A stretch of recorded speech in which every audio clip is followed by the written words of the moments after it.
The US government's crypto wallet has been hacked, but there's some new developments on this. I'm going to cover that. But first, we have Trump who is flirting with the ultimate tax cut. This would actually be the ultimate tax cut. No income taxes at all. This is according to the New York Times. The former US president has repeatedly praised the period in American history where there was no income tax and the country relied on tariffs to fund the US government. Yes, this happened. Income taxes started in 1913. This is on the same year that the Federal Reserve was conceived.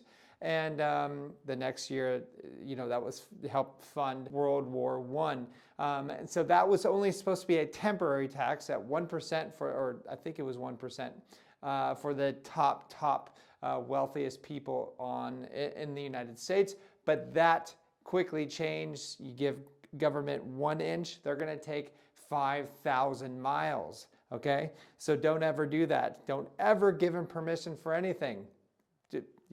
I think that's the safest bet. And speaking about that, like, why would they even need to tax you if they can just print a bunch of currency? Well, this is from Egon von Geritz. He says, when Reagan took office in 1981, the national debt stood at $900 billion. That was back in 1981. Today, it has ballooned to $36 trillion, averaging an annual growth rate of approximately 9%. So as you know, I've been covering how much they're printing within 90 days. That's $1 trillion.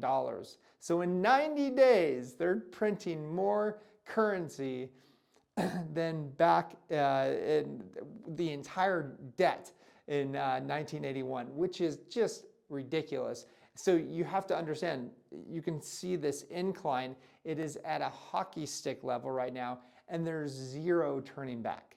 Zero. You're not going to turn back the debt. Okay, guys? Just accept it.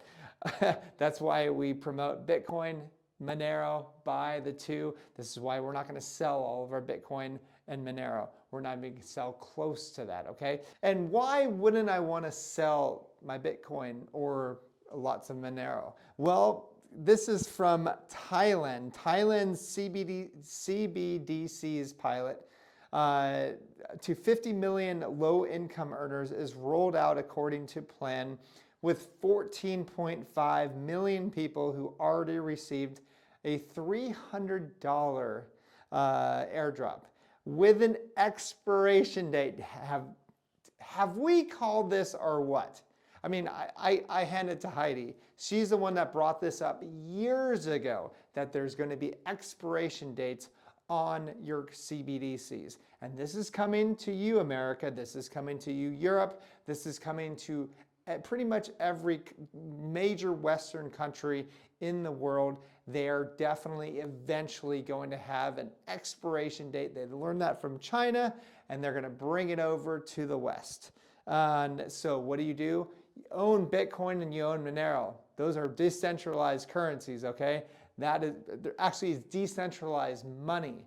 That's what those are. This stuff is currency, and it's totally run by a central bank, and just like the presidents and your Senate and your Congress, they're all run by the Federal Reserve and ECB and so on. So moving on to better news here. US spot Bitcoin ETF demand has hit a 6-month high with net flows totaling 64,962 Bitcoin over the last 30 days. But I did cover this really interesting fact that not a lot of influencers talk about, is that the over $500 million of inflows, that usually means that there's a local top. Local top doesn't mean the very top. It just means a temporary top. And outflows of 300 million, I think I'm getting this correctly, $300 million is actually shortly after that will mark a local bottom. So that's actually, we're bouncing back and forth in this range.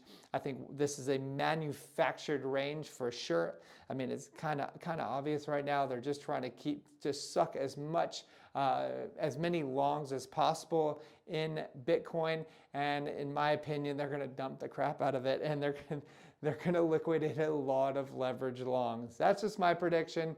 There's not too many people that think this, but hold me to it. Hold me to that, okay? I'm gonna see if I'm right on this. Okay, so moving on, earlier on we had the U.S. government wallet has been drained for $20 million, and so I was about to do this video, but then breaking news from Cointelegraph: hackers returned $19.2 million of U.S. government to the U.S. government, transferring 13.19 million AUSDC and 2,408 Ethereum back to government wallets. I'm like, come on, guys. Hackers, why are you giving them back their stolen money or whatever? But in my opinion, what this is it's hackers just teasing the US government, because you know what? The free market is way more intelligent, way more creative than anybody working for the US government by far. So, you know, look no further of who created Bitcoin. Exactly. It wasn't the CIA, it wasn't all these guys. It was Satoshi and the cypherpunks. And if you want to learn more about the cypherpunks, you definitely have to check out Heidi's book, Why Crypto, at learningcrypto.com. Talk to you soon.